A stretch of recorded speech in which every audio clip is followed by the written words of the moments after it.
we could win the league on Sunday and potentially, possibly, Manchester United could be 17th in the Premier League table. Part of me would enjoy the collective scream of anguish from North London. I just think there's so much to look forward to. This is one of the most remarkable achievements. No one expected it. This is a massive summer in terms of the future of the football club. Trent, as a football decision, I've won everything here.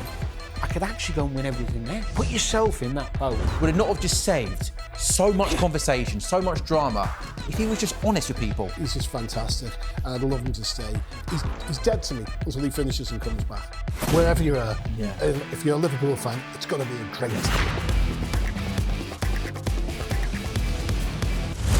Hello and welcome to Inside Liverpool, the show where we take a deep dive on all things Liverpool Football Club. We're on TalkSport's YouTube channel. Another big show coming up, looking back on another Liverpool victory away at Leicester on Sunday, edging that little bit closer to finally securing the Premier League title. We'll also look ahead to the big game this weekend at home to Tottenham, where a victory will guarantee the league title for Liverpool. Plus, we'll discuss some of the big talking points in the week, in particular transfer news, plus so much more. I'm Sam Ellard, your host. Alongside me today, former Liverpool midfielder, TalkSport's very own Danny Murphy, and one of the best voices in Liverpool journalism, one of the most respected voices, Tony Evans. Gents, how are we? All good, thanks. Yeah, all good. Everyone good? Looking forward to the celebrations. Well, we should say we're recording this on a Wednesday morning, where possibly, it's tonight. The title is decided if Crystal Palace go to Arsenal. I mean, listen, I'm not that we're in a position to be picking, but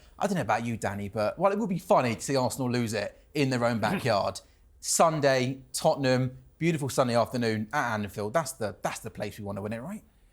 I think so. I mean, look, any Liverpool fan, player or staff member, of course, is going to just get it done as soon as possible because then you can celebrate. And Sunday would still be an amazing celebration and a great day. But playing a weakened Tottenham team before they play their semi-final, you'd expect Liverpool to win that game 9 out of 10, well, 10 out of 10. And to do it on the pitch with the fans there would be ideal. Yeah. But let's not be. You're old school, Tony. You're like, just get it done tonight.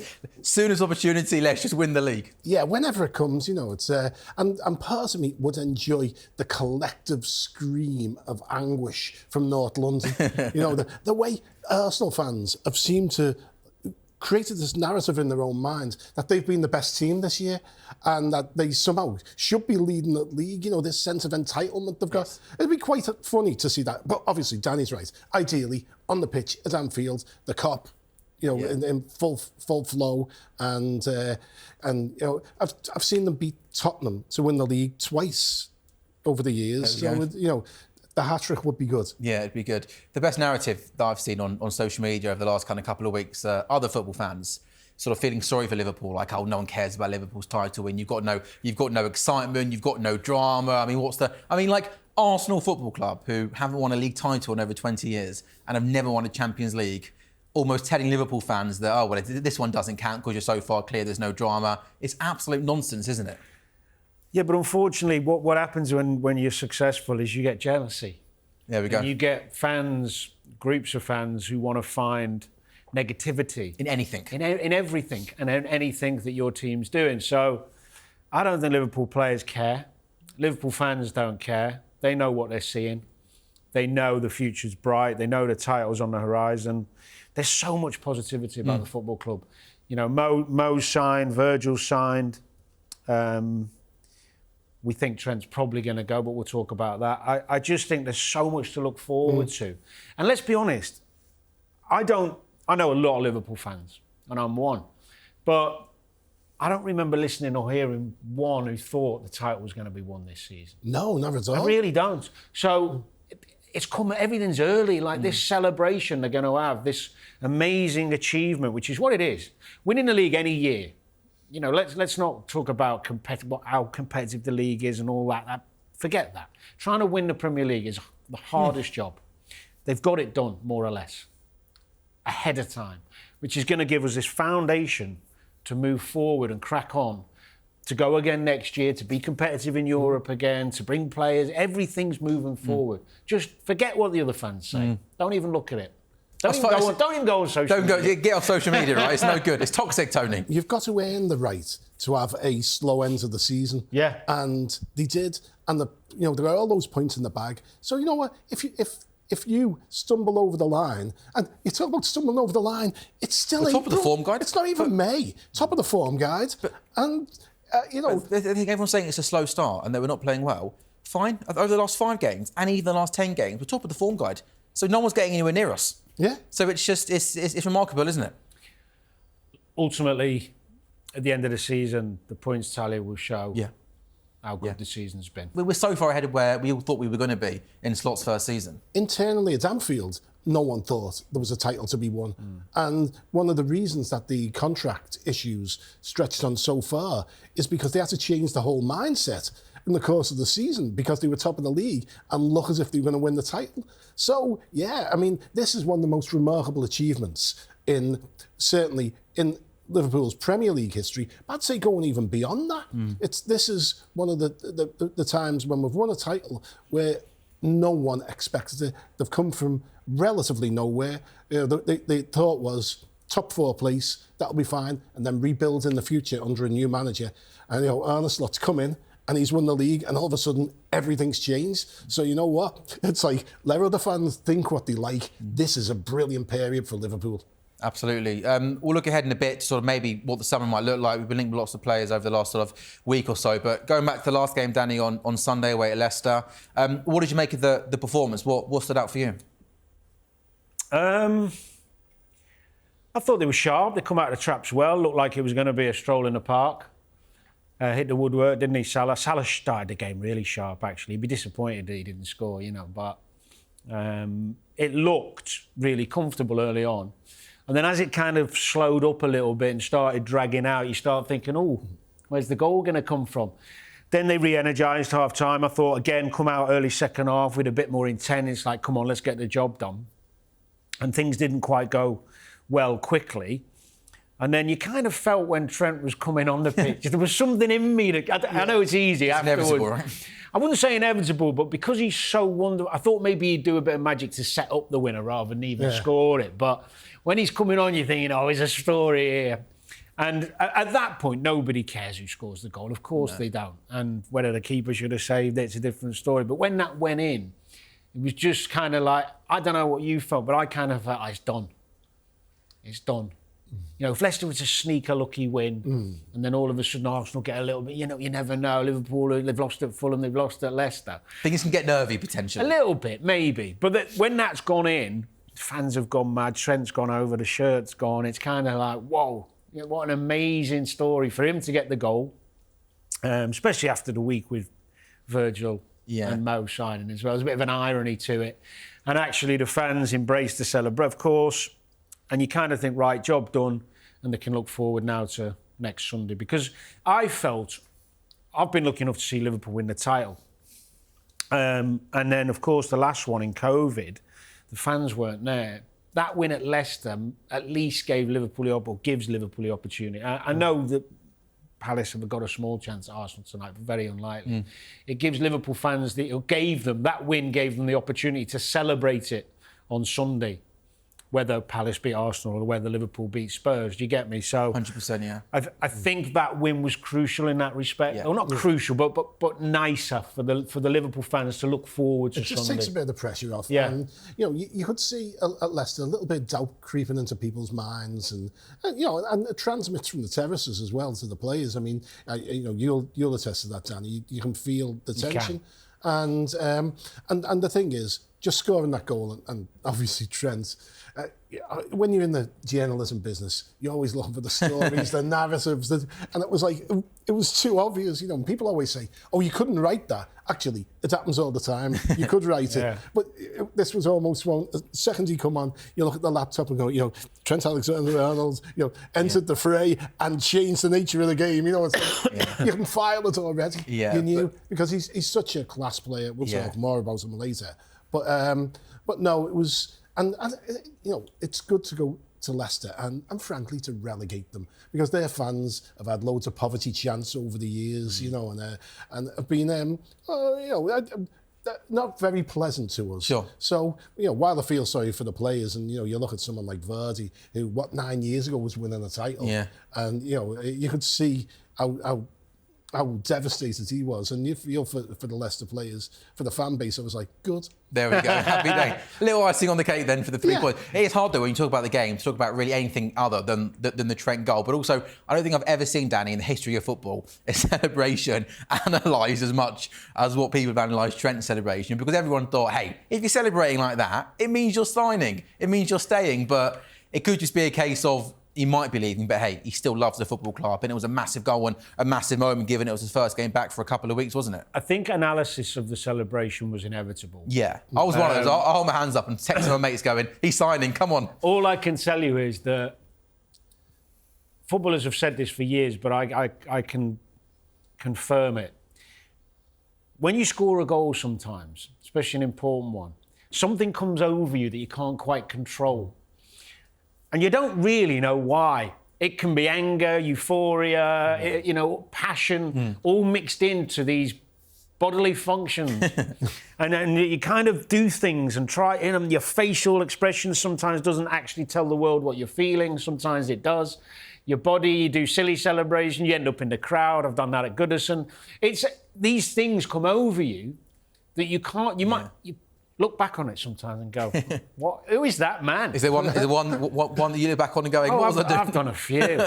I've been lucky enough to score some important goals, so yeah, I don't regret them. But you kind of look back and think, "Oh, what am I doing?" I think Trent's was not so thought through. I think it was a release. Yeah. I think it looked to me like a release of frustration at criticism, of judgment. Whether he goes or not, there's no doubt he loves the club. You can't not. What he's put into the club, he's a kid growing up there. Liverpool fan. Yeah, he loves the club.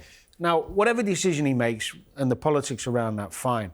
But in that moment, he's scoring a goal that more or less gets his team over the line. Yeah. That's what came out of him. And mixed with the frustration around I think frustration around the situation of what it's causing. Do you know what I mean? That's the celebration.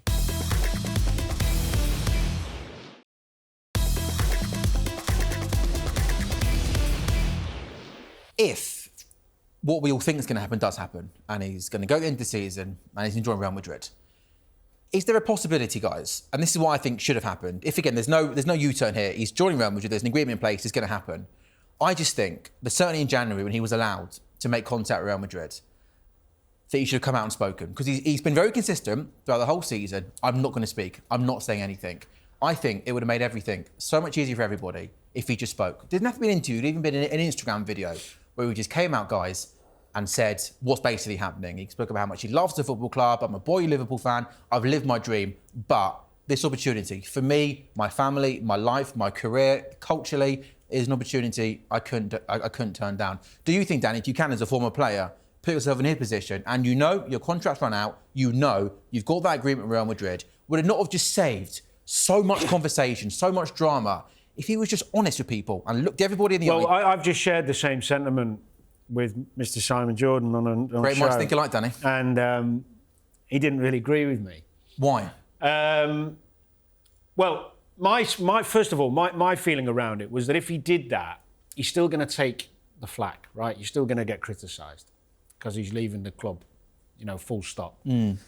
I think it would have put it to bed quicker. Exactly that. Quicker. It could have carried on for a while, but ultimately what the fans want is Liverpool to win the league. So if in January, the fans aren't going to spend every game at Anfield going for him. They're going to be still supporting the team, trying to get over the line to win the league. 100%. And I think for him, it would have helped him put it to bed and not be constantly questioned and analysed and all those things. We're analysing celebrations. So I do think there's some benefit to it. And fans would have known, media would have known. The only thing for me was that I don't know him. Did he know for sure then? Had he made the decision? So why rush into it if you haven't? That would be, one of the big things. And probably, part of him maybe thought, God forbid, I come out and say this, then we go on to mess this up, not win the league. Yeah. I'm going to take the brunt. Yeah. So that's probably the biggest thing where he might have thought, no. What do you think? Well, I think like you, I have mixed feelings about it, Danny. One, he could have got ahead of it. But I mean, I remember Keegan when he left, and he announced it very early, and he got a fair amount of stick throughout that season from the crowds. So there's that. But I think Danny's argument that if the league would have gone wrong, if they would have blown up, he would have been the whipping boy. And also, you can leave your options open, and I mean, for example, God forbid he breaks a leg or something. Yeah, true. Just leave your options open a little bit. I think probably what will make life easier for everyone is that we've won the league effectively, and he can depart on good terms. But the other thing, Danny, I wanted to ask you about that is, being a Liverpool fan and playing for the club, but is there an element of you've got to park your fandom a little bit while you're a professional and you're playing and make the best decisions for your career, and then you can come back later and be a fan again, but it's while you're playing, because I think of your friends and one of the Liverpool greats, Steven Gerrard, and look what happened to him. He twice he didn't go to Chelsea. He stayed, and at the end it was ugly. The club treated him abysmally, and he just wanted to stay. And he said it's not about money. And the offer they made him was so bad, they made it about money, it was insulting. And if that happens to a great at the club, what happens if you're Trent? So you got to balance that. I just like your view on that. I think you do become more business-like in your thinking, especially if you've got good support around you, because the fan part of you is always there, but it can cloud your judgment. Yeah. Or it can actually go the other way, where it makes you make the right decision. It makes you think more about the important things in life rather than the business element. So it can work both ways. I was never in a fortunate enough position that Trent's in, or Stevie was in, to be looking at a possible bigger or equal move. Not that Chelsea was equal or bigger, but from a financial but Madrid is a different thing. I always felt honoured because Liverpool was always my dream. I didn't have another dream. I only had a dream to play for Liverpool. I didn't even have a dream to play for England when I was a kid. That wasn't, and I'm not just saying that because that just wasn't a dream. It was Liverpool and that was it. Yeah. I do understand from Trent's, I've tried to look at it from a non-fan perspective. And the thing with Trent, he's in this wonderful position that not many players have ever been in. In that he's got arguably the biggest club in the world after him. After winning every possible trophy at the club he supports and grew up at, right? How many people have been in that position? Well, something Stephen didn't know that, did he? No, he hadn't won and he was the the best player of my lifetime I've seen Liverpool. Forget the quality of the player. Yeah. I'm on about Trent as a football decision rather than a fan. Forget the money. He's getting weighed in wherever. I don't think Trent's going because he's going to get more. He's doing all right, isn't he? Even yeah. I've won everything here. I could actually go and win everything there. Yeah. It's a very unusual situation for a player to find himself in at Liverpool Football Club. And that's what some people have missed a little bit. Put yourself in that boat. I know it's hard for fans to do it because they just love Liverpool, and I get it. But from a footballing perspective, imagine he's done, what more can he do? Here, go and do it there as well. He could finish his career, sit back and go, League, Champions League, League Cup, FA Cup, Super Cup, blah, blah, blah. There, League, Champions League, blah, blah, blah. In both. Unbelievable opportunity. Is there any part of you, Tony, that thinks there is a big curveball coming towards the end of the season, and he's seen the Salah and Van Dijk, the love that they're getting, and every's and he does. I mean, I don't know. I'm trying to be very positive. I would love for him to stay because I think he's such a good player, and he's a really bright, intelligent young man. He's he's just fantastic, and I'd love him to stay. And I imagine there's like a 2% chance in my brain I think he'll make a U-turn. But yeah, it's hard, isn't it? Because I was born to be a Liverpool fan. I was 30 before going to journalism, so all I did before that was go to the match. Was it? And all I wanted to do was go to the match wherever it was, home and away, all over Europe, and all that. And I have to say, looking at it from my perspective, Real Madrid come calling, you'd be like, it's Real Madrid. It's Real Madrid. So I can understand the attraction. It's and it's tough. And I mean, for me, it's again, there's parts of it when if he does walk out the door, it's like, don't let the handle bruise your backside, Trent. Good, well, not even good luck there. He's dead to me until he finishes and comes back. Yeah, there has been. I'm surprised by some of the strength of criticism. Mm-hmm. I don't know if you are. I mean, maybe I'm naive because I've not been on the fan side of it for quite a long time, been in the media. Mm-hmm. But I'm surprised how strong some of it's been. You know, even some of the people I know who have said things to me, friends of mine, I'm like, whoa, you know. Well, like he's a traitor, that sort of stuff. Just hard, really, really disappointed and angry that he's deciding to go instead of being able to look at it. Do you think because he's going to leave on a free? Do you think maybe if he had 3 years left in his deal and he was going for 50 million, 60, 70, 80 million pounds, some people I think that he's purposely run down his contract. He's always had this time in mind. But is it that's would the a player club's issue? Is that yes, exactly. It's not his fault, right? I mean, the reality is, and we've talked about this quite a lot over the years, everyone has, but in that Klopp's last year there, you know, when there was no director of football, sporting director, Fenway should have got someone, you know, they're a business, you should have got someone to come over and get the contracts, extend the contracts, even if you make an agreement with Trent and say, look, you know, let's put an extra 2 years, but, you know, we'll put a clause in there where you can go if Real Madrid come in for you, and do that so you get some value. The fact that we're getting nothing for Trent is not his. It's not his doing. It's the club's mistake, and we've got to accept that. But I can live with the club making mistakes when they've done so many positive things in other areas. Yeah, what they could have done. Well, what used to happen when Peter Robinson was when I first signed there, who was very famous chief executive. There used to be. And this is generally the way in football, but Liverpool were very strong on it. If you got to 2 years left on your contract and you're still wanted and appreciated, you'd get a new one. You wouldn't even have to go to them. You know, people wanted to be there anyway, but there you go, you're doing well, there's a new deal, right? And if you decided, or nobody really did, but when it got to the point, Steve McManaman was the first one, really, I remember, because obviously the ruling changed, the Bosman thing came in, and he let his contract run, even though Liverpool wanted to sign him to go to Madrid. And that was kind of when things started changing a little bit. But Liverpool have been in a position for a long time now with Trent to never let him get to a point. And if they did, with 2 years, 18 months left, let's say 2 seasons left, say to him, here's the new deal, we're going to reward you, you're playing great, you know, you're part of our plans, blah, blah, blah. And he said, no, I am not signing a new deal, full stop. Liverpool then still had the option to sell him. Money and get some money from you. So you're right in that respect, and they have to take some responsibility for that, because all fans are doing is going, he's run his contract down, he's without actually knowing what Liverpool have offered, not offered, or whatever. But Liverpool are in control of that situation, because let's make no bones about it. 2 years ago, there would have been takers for Trent all over Europe. Oh, yeah, for a decent amount. Definitely, yeah. And Liverpool could have gone public and said, we've offered him a contract, we're not letting him run his contract down, he won't sign a new one. And we've offered him X, Y, Z. There you go, done.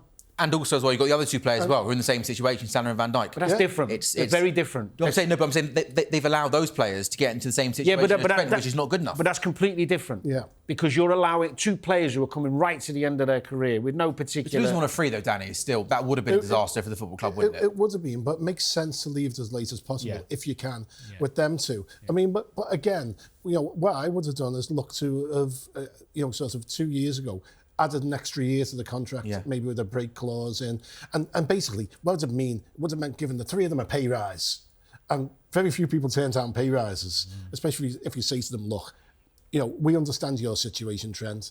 If someone comes along who are bigger than us, and there's not many, so, you know, then we will look sympathetically, or we'll actually put a clause in. And it could have all been done, and it would have walked away. I mean, you know, you can argue that they should have bit the bullet last summer and sold him because he was out of contract. But then you don't win the league.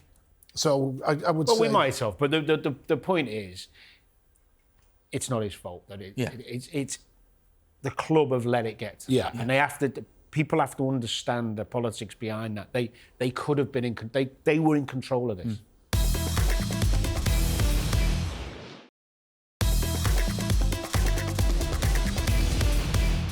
Sticking then with some transfer stories and maybe some players coming in.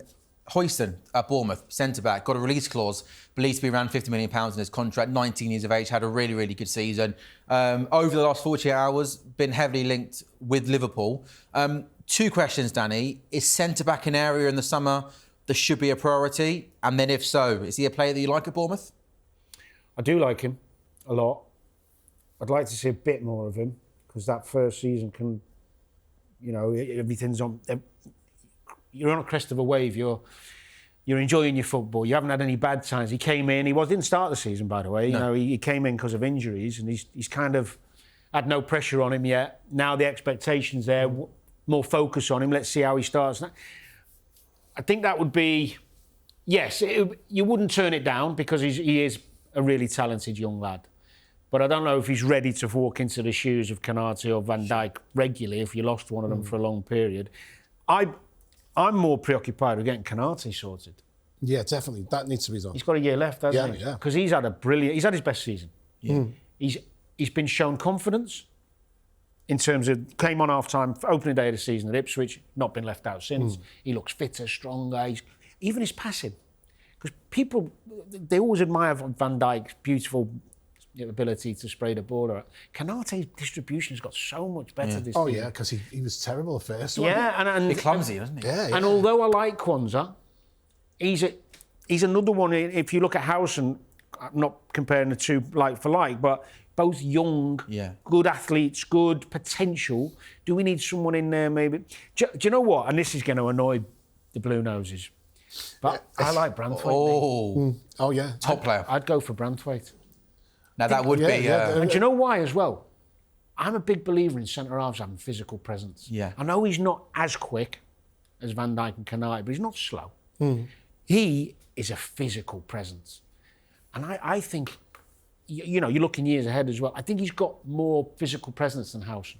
And we're seeing a movement where more physical centre forwards are coming back into the game. I mean, we've seen Van Dijk struggle a little bit with that side of his game, in the last, couple of months. But yeah, I don't think having a big, in the old days we say a big lump at centre half is, and Branthwaite isn't. No, he's good footballer as well. Yeah, he's a good footballer, and he has admirers at Anfield, that's for sure. Really?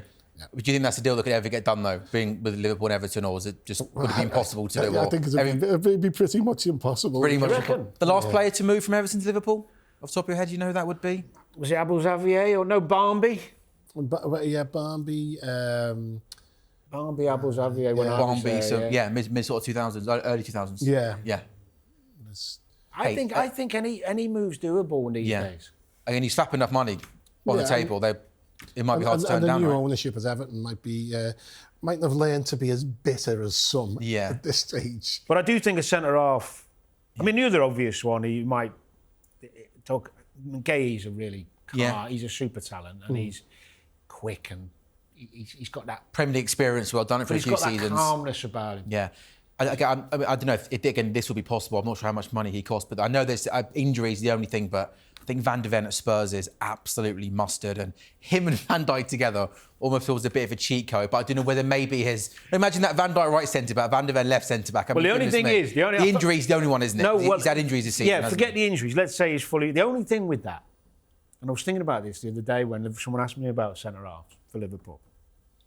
What you're doing is you're asking Van Dijk to go from that famous left side centre half to play right side centre half. He'd be fine, though, wouldn't he, to do that? He's too good not to... But maybe he doesn't want to. Yeah. But I just couldn't imagine that being poised to Van Dijk and him having an issue with moving over to... Why don't Holland do it, then? Why don't he stays a left centre-back for Holland, Well, Holland, he stays left. Who plays right for them? Vrij, isn't it? Right, sure. The lad from Inter, I think. Was he Inter? Well, whatever. Yeah.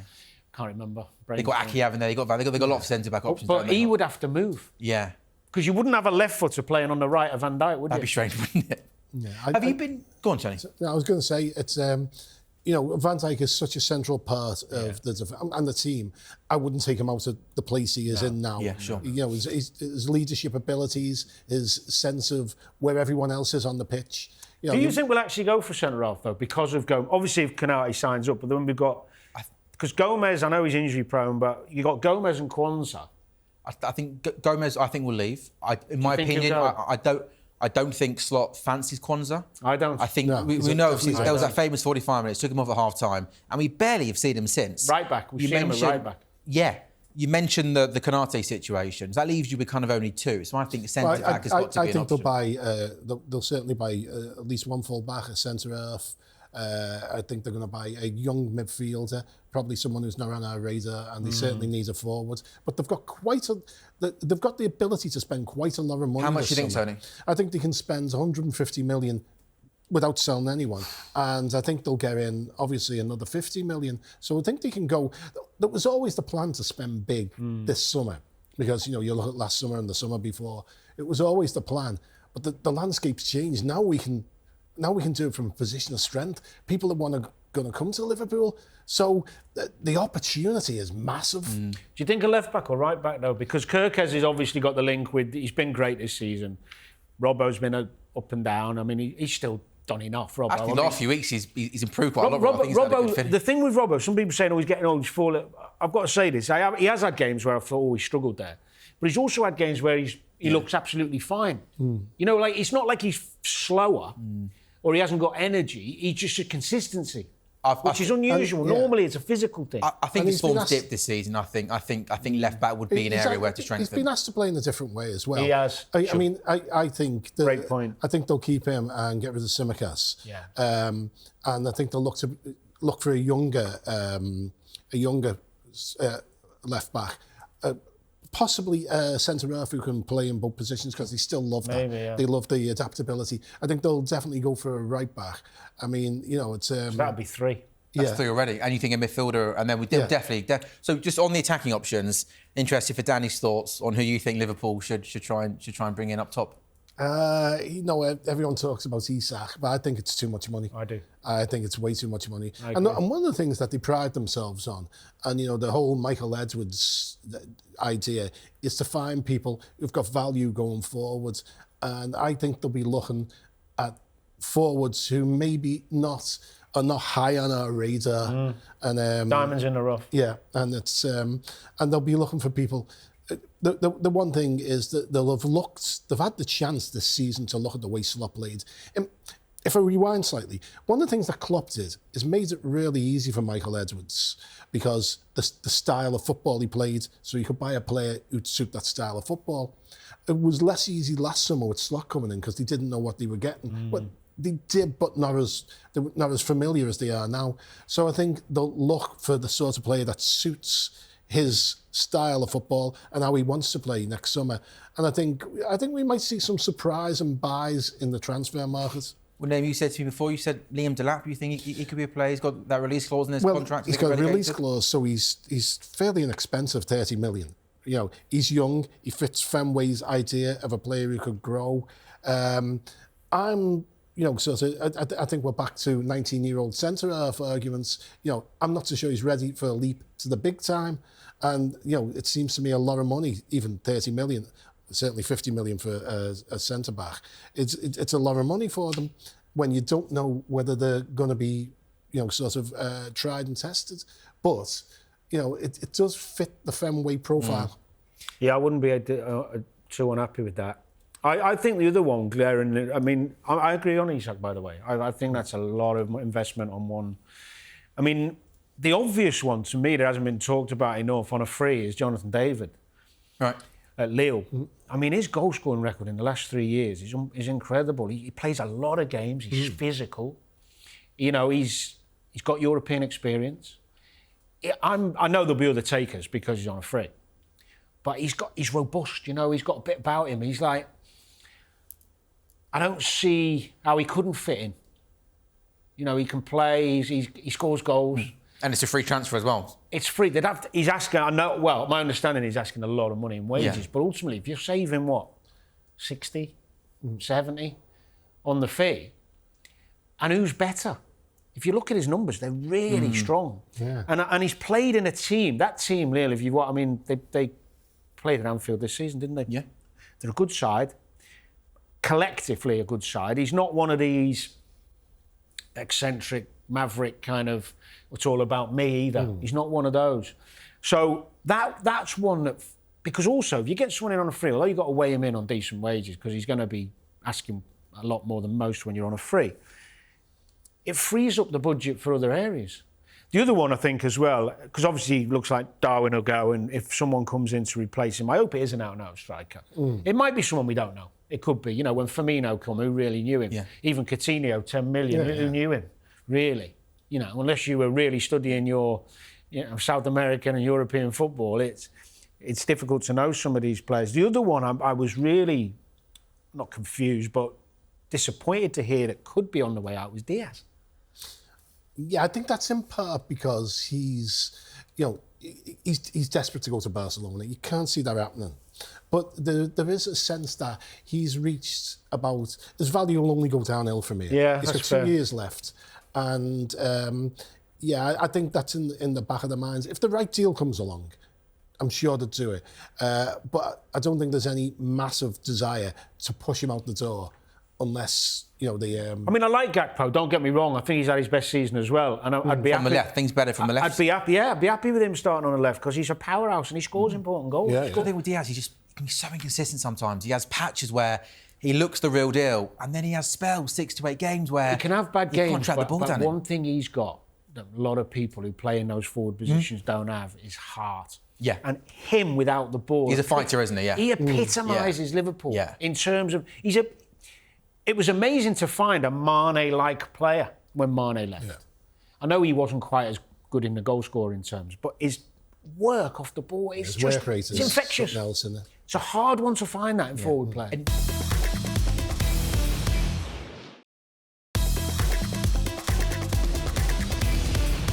Just in terms of, Tony, at the football club, in terms of, last time was a bit of a mess in terms of the hierarchy of the footballing department.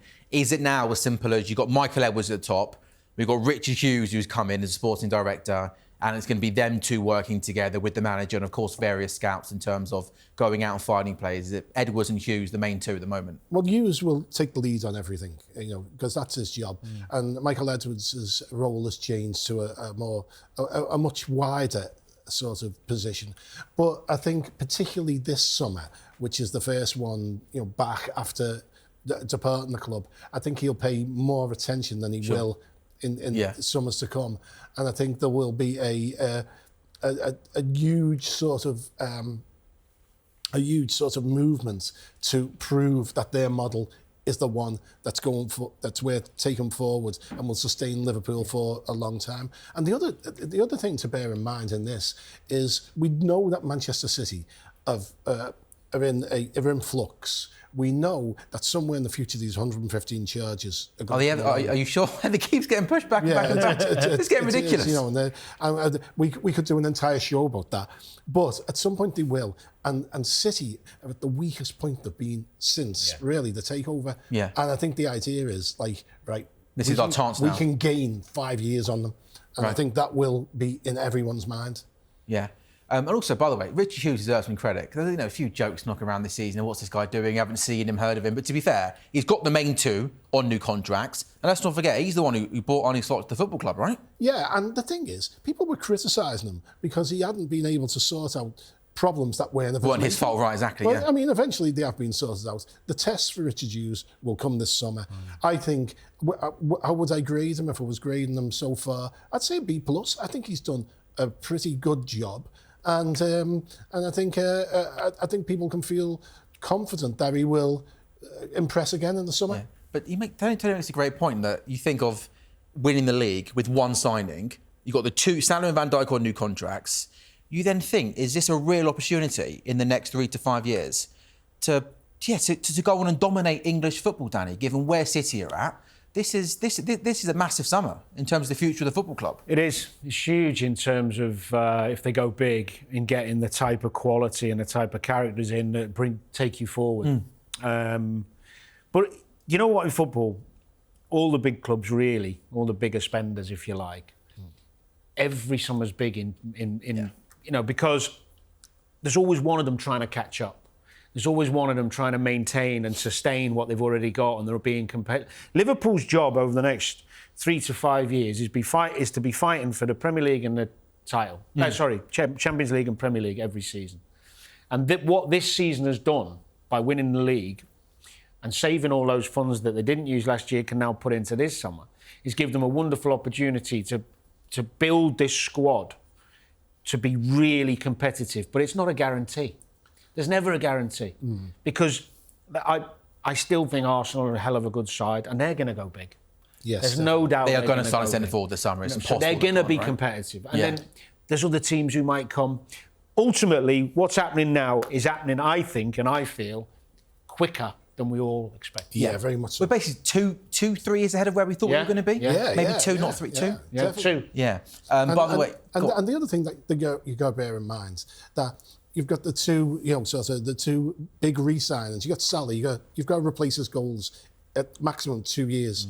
So you can do that by committee. You can bring in a few players, who will score goals. But Van Dijk, you've got to get someone with the presence and the leadership abilities.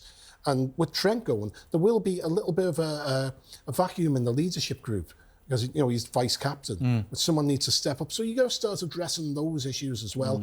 So you've got to not only look at next season but beyond it. While we're in the green room, by the way, before we're coming down, there was a crossover. The Inside Red Devils YouTube show, Man United lot were coming into the green room. As I was we were preparing Tony Workme for our title-winning celebration show. We're nearly there. Great moment that on Sunday, we could win the league on Sunday and potentially, possibly, Manchester United could be 17th in the Premier League table, which is just glorious, isn't it? No, it is. Who would have thought that, Tony? And you know what? It's like one of the things we feel about Manchester United. And Danny, you scored against them. You scored. I mean, I remember the moments. I remember the joy, the explosion. That must be one of the greatest things ever. Do you know what? It's you don't get bored of talking about it because I understood the rivalry from an early age. My first ever game, ironically, 1985 on the Kop, Liverpool Man U. Frank Stapleton scored and Edo lost 1-0. Devastating. Yeah, I remember it. And then when I went on to get the 3 winners at Old Trafford, when they kept happening, it was a bit like, this is so surreal because it's not only scoring for the club you love in big games, it's also scoring against the team you hate. Yeah. Now, as you play, I had admiration for United because they were a hell of a good side. Oh, yeah. And when I got to be at England squads with Scholes and Beckham, and you see the quality that you can't help but admire them rather than hate them, but you learn from them. And we were trying to overtake United, but it's a phenomenal rivalry. And at the moment, what you're talking about is this demise of Man United, which is, I have to say, it is kind of funny. Oh, it's hilarious. Because they have had so much success. Yeah, they've ruined my childhood. And it's allowing us to build up the titles now to hopefully overtake them, which will irk them. Yeah. But let's err on the side of caution because if they win that Europa League, they're back in the Champions League. Yeah. And, you never know how it can come round. So let's just stay humble on that. Okay. Here's my dream scenario. My dream scenario is that obviously... They get relegated? Yeah, well, no. I'd like to keep them around to mock them. Just so we can 6 points every season. But no, in the summer, the Premier League, the 115 charges come through. They strip City of 2 titles. So all of a sudden, we go from 19 to 22. Yeah. Last couple of minutes of the show, guys. It's the Danny Murphy derby on Sunday, isn't it? Liverpool versus Tottenham. We call it the Danny Murphy derby. In terms of Tottenham, they're going to be resting players, you'd imagine, but they can be so good, can't they? In the beginning of the season, we saw it, but I mean, can you quite believe over the last couple of months, Danny, just how poor, how bad your former side have been? Not really. I mean, what is it? Lost 18 games, and to be honest, finished last season poorly. Yeah. It's not just this season. Yeah. I think for me, the one thing, and Ange's he's a likeable guy. It sounds like you're just digging in. It's not a personal thing, it's a football thing. I've been very lucky to work under really good managers in terms of, especially defensive setup, if I think of Houllier, Roy Hodgson, just to name 2. And we worked so hard, especially at Liverpool when we had success under Houllier, at being really difficult to play against and a good shape to then build from and let the good players go. Now, I'm not saying Ange had to be pragmatic every week and be boring to watch, because that's not what they brought him in for. But it's horses for courses, depending who you're playing, how the game's going and who you've got fit. And I've watched Tottenham a lot this season. They do not have a defensive plan when they go on the pitch. Oh, it's appalling, isn't it? It's like they're so comfortable with the ball and good. They make chances, they score goals. They've always made chances, by hook or by crook. They've got lots of good forward players. And they throw men forward, high energy, high line. and they go after teams. Fine. But you've got to have a plan to stop. And there's no defensive plan. Yeah. And what happens over time is the other teams work you out. Yeah. And they find the weaknesses. And they just keep conceding goal. Yeah. And I'll tell you what, it's what you see on telly is bad enough. Yeah. But when you're in the ground and you see what the cameras are not picking up, you're like, what's going on? Let's say Arsenal do get the job done on Wednesday night and they beat Palace, which we think they will do. Sunday's going to be a special day. Are any of you guys going up? Where are you going to be? Is any post-match celebrations planned, Danny? Well, I'm actually working for the BBC to cover it. Match today? Yeah, but there is possibility we might do it from the ground. Oh, brilliant. So fingers crossed, not my decision. I'll get that sorted. Make sure you're up there for the game. I haven't got that power, I'm afraid. You've been there a long time now. No, I'm looking forward to it. And Tony? I'm in a similar situation. I'll be working, but I'm not entirely sure where. So it's it's one of them though. It's wherever you are. Yeah. And if you're a Liverpool fan, it's going to be a great day. Also, honestly, an emotional afternoon. We know the last one we couldn't celebrate because of COVID. So lots of people that have spent a lot of time at Anfield, the hard-earned money, watching the games, they're going to be inside the stadium, seeing their team officially win the title. It's going to be an emotional afternoon as well. There's a lot of people who'll be at that game who've never seen Liverpool win the title. True. That's emotion. Yeah. We've been lucky. We've experienced it many times, actually. I've seen Liverpool win finals as a fan, and I've played in them. I mean, I've had the best of both. So you've lived some life, Danny, haven't you, by the way? What we literally lifting a trophy for your. It's insane, isn't it? It's incredible. Look at him. He could still go on and play. Hey, I've been very fortunate. You are looking in good nick, Danny. He's improved Tottenham. Yeah. He should be as manager or as a player. As a player, not player manager. I do. Thank you, Chuck. I do feel fortunate, but that moment, there's nothing like being in the ground though when it happens. You won't. Liverpool fans across the world will enjoy the moment from afar watching it. Being in it, Being there is different, mate, honestly. Yeah. Are you going?